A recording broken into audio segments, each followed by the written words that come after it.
Hello, everybody. Today, I'm going to talk about trucking. Obviously, I'm a truck driver. You guys all know that.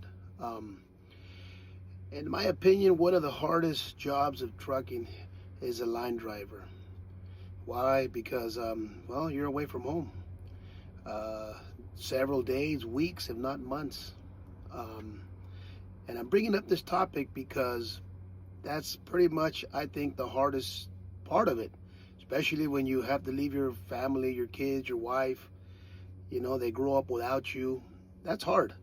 You have to make a decision. You have to support them, you have to feed them, but at the same time, you have to go. So I'm going to tell you how I ended up being a local driver. I started as a local driver, and then after several years, I decided to get my own truck. I was doing that. It went really well. I was local, but in 2008, you guys remember when everything crashed. I was very fortunate. I was hauling for good people. I worked really hard, and they started offering long haul loads, and I didn't want to take them. I didn't want to take them. They were like, Omar, they pay really well.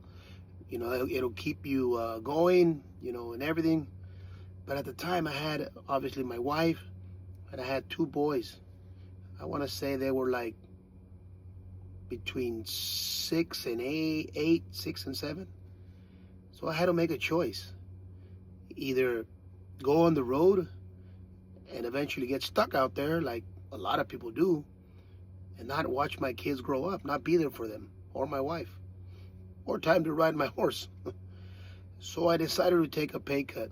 I stopped my truck and I started working for this company I work now, United Natural Foods. In the beginning, you make a lot less money, but I was able to pay the bills and I was able to make it home every day. Here and there, I would be out a night, but if that, nothing else.